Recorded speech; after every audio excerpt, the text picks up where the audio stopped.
Liquor కేసులో arrest అయ్యి చాలా రోజుల పాటు రాజకీయాలకు దూరంగా ఉన్నటువంటి కవితక్క చిన్నగా మళ్ళీ యాక్టివ్ అవుతున్నట్టు కనిపిస్తారు. బతుకమ్మ దసరా ముందు ఆమె రిలీజ్ అయింది. బతుకమ్మ వేడుకలకు వస్తారని అనుకున్నారు, కానీ ఆమె అనారోగ్యం కారణంగా అప్పుడైతే రాలేదు. మరి చాలా రోజుల పాటు ఎవరికి కనిపించకుండానే ఉన్నారు. మళ్ళీ ఇప్పుడిప్పుడే మళ్ళీ కవితక్క బయట తిరుగుతున్నట్టు కనిపిస్తారు. మన అదాని ఇష్యూ బయటపడ్డ తర్వాత అమెరికాలో కేసు అయింది కదా, ఆ ఇష్యూ బయటపడ్డాక ఆడబిడ్డకు న్యాయం అదానికి న్యాయమా అని కవితక్క ట్వీట్ చేసిరు.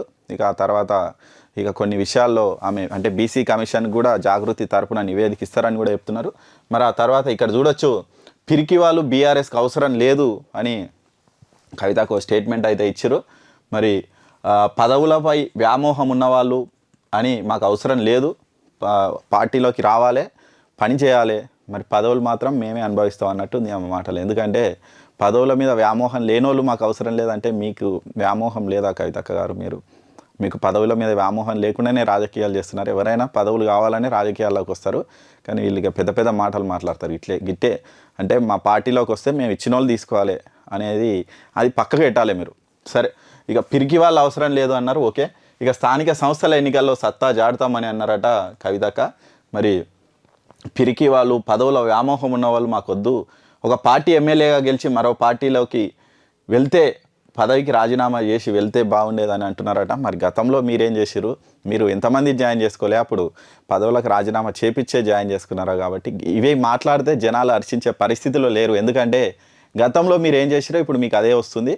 కాబట్టి ఇవన్నీ కూడా మీకు నడిచేవి కాదు. ఇక గులాబీ జెండా అంటే గుండె ధైర్యం, గులాబీ జెండా అంటే ఉద్యమ పిడికిలి. ఇంకెక్కడ ఉద్యమం ఉంది అమ్మ కవితక్క? ఇక అయిపోయింది, ఉద్యమం అయిపోయి 10 ఏళ్ళు అవుతుంది. ఇంకా ఉద్యమం అంటే జనాలు నమ్మే పరిస్థితిలో లేరు.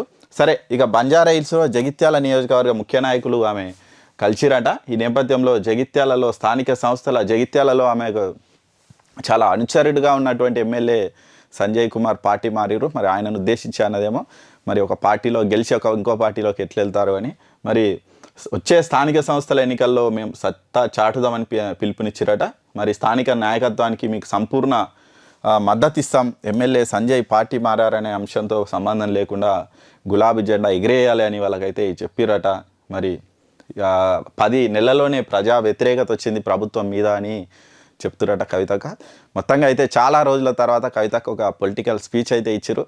మరి కవితక్క జగిత్యాలలో అప్పట్లో సంజయ్ కుమార్, నేను ఒకవేళ కవితక్క పోటీ చేస్తా అంటే నేను రాజీనామా చేస్తాను కూడా అన్నటువంటి సంజయ్ కుమార్ ఇప్పుడు పార్టీ మారిరు. ఆయనకు చాలా కవితక్కకు అనుచరుడుగా చెప్తున్నటువంటి సంజయ్ కుమార్ కూడా పార్టీ మారిరు. మరి నెక్స్ట్ కవితక్క మరి జగిత్యాల నుంచి ఏమైనా పోటీ చేస్తుందా చూడాలి. మరి జగిత్యాల వాళ్ళే ఆమెను కలిసిరట. మరి చూడాలి మరి ఏమవుతుంది అనేది.